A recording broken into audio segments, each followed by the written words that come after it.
बिस्मिल्लाहिर्रहमानिर्रहीम। अस्सलाम वालेकुम व्यूअर्स, मैं हूं डॉक्टर अजहर हुसैन। आप लोगों का क्या हाल चाल है? तो आज की जो हमारी वीडियो है वो है एजोस्पर्मिया। एजोस्पर्मिया जो डिजीज है, ये हमारी जो प्रीवियस वीडियो थी ओलिगोस्पर्मिया जो मेल इनफर्टिलिटी के बारे में है, ये उसी का एक हिस्सा है, उसी की एक किस्म है। तो एजोस्पर्मिया को निलस्पर्म भी कहते हैं, जीरोस्पर्म भी कहते हैं। जब कोई मेल अपना सीमन एनालिसिस करवाता है तो उसको बताया जाता है कि आपकी सीमन में तो स्पर्म सिरे से है ही नहीं, ये तो जीरो काउंट है। तो वो बड़ा सख्त परेशान हो जाता है, क्यों हो, ये क्या हो गया, मैं तो अब बच्चे नहीं पैदा कर सकता। तो अगर ऐसी सूरत हाल है तो आप बिल्कुल परेशान ना हो, क्योंकि अल्लाह ताला ने हर बीमारी की शिफा पैदा की है, तो इसमें कतन परेशान होने की जरूरत नहीं है। अब हम आपको बताते हैं कि एजोस्पर्मिया होता क्या है, इसकी वजूहात क्या हैं और इसका होम्योपैथिक इलाज क्या है। तो आइए हम आपको बताते हैं। एजोस्पर्मिया जो है ये 3 तरह का होता है। इसकी जो पहली किस्म होती है उसको हम कहते हैं प्री टेस्टिकुलर एजोस्पर्मिया, कि अगर आपके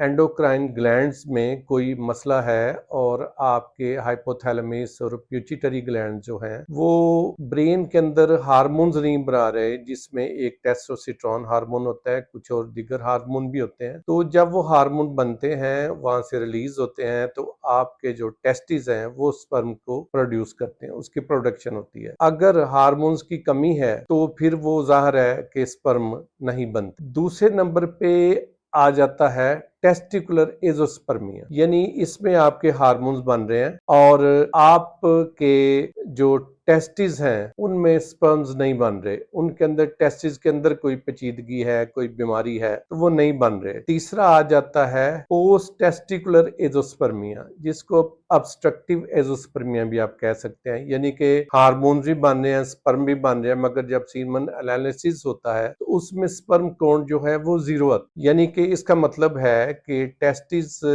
में जब स्पर्म बने तो आगे जो ट्रैक है जो सीमन में जा रहा है, और तो वहां पे कोई या तो कोई रुकावट है या कोई इन्फेक्शन हो गई है। तो ऐसा क्यों होता है? उसमें अमूमन अगर वहां पे कोई आपके वायरल इन्फेक्शन है, कोई बैक्टीरियल इन्फेक्शन है, आपको यूटीआई है या शुगर का मर्ज है या कोई और ऐसी बीमारी है, वहां पे कोई सिस्ट बन गई है, कोई आपको महसूस होता है कि वहां पे जब आप अपने सिक्रेटम को टटोलते हैं तो आपको लगता है कि कोई लंप बना हुआ है, कोई गांठ बनी हुई है, तो वो प्रॉपर अल्ट्रासोनोग्राफी से देखा जा सकता है। अब एजोस्पर्मिया अमूमन किन लोगों को होता है? कि जो लोग जिनका वास्ता एक्सरे से, कीमोथेरेपी से पड़ता है, जो कैंसर सर्वाइवल हैं, कैंसर सर्वाइवर्स जो हैं, उनको ये मसला हो सकता है कि रेडिएशन की वजह से उनको कोई प्रॉब्लम आ रही हो। इसके अलावा जो लोग बहुत ज्यादा हीट में काम करते हैं, क्योंकि स्पर्म फॉर्मेशन के लिए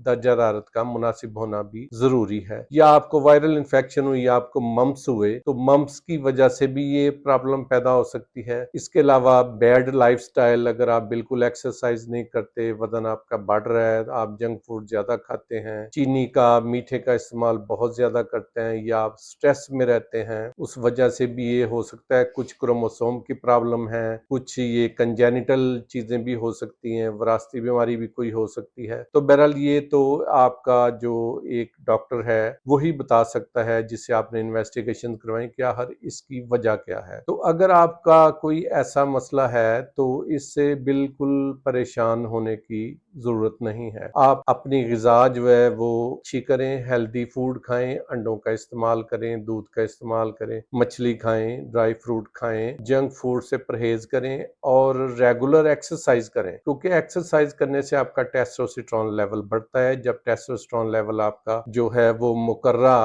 जो उसकी हद है उस पे रहेगा तो आपको एजोस्पर्मिया होने के चांसेस बहुत कम हो जाते। लेकिन चूंकि ये एक बड़ा पेचीदा और कम्प्लेक्स किस्म का डिसऑर्डर है, तो ये इसमें सेल्फ मेडिकेशन बिल्कुल नहीं करनी चाहिए। आप अपने करीबी होम्योपैथिक डॉक्टर जो हमसे रब्ता करें, या आप मुझसे रब्ता कर लें, मेरे व्हाट्सएप नंबर पर मुझसे अपॉइंटमेंट लें, रब्ता करें, अपनी रिपोर्ट्स मुझे सेंड करें, तो मैं आपको इसका मुनासिब हल बताऊंगा और इसकी मेडिसिन भी आपकी बीमारी के मुताबिक, आपकी कंडीशन के मुताबिक आपको बताई जाएगी। बहरहाल मैं कुछ इसकी जो चीदा चीदा मोटी मोटी अद्वियात है वो बता देता हूँ, मगर आपने ان کو خود سے استعمال نہیں کرنا۔ تو اس میں سب سے پہلے ایک دوائی استعمال ہوتی ہے ڈامیانا، اس کے بعد دوائی استعمال ہوتی ہے اشواگندھا، پھر ہے ایگنس کاسٹس، پھر ہے اس میں ایسڈ فاس ایوینا سٹیوا۔ اگر آپ کو ٹیسٹس پر کوئی چوٹ لگی ہے تو اس کی دوائی مختلف ہوگی، اگر اس کے اندر کوئی سسٹ بنی ہوئی ہے، کوئی رسولی ہے تو اس کی دوائی پھر کلکیریا فلور ہوگی، اگر آپ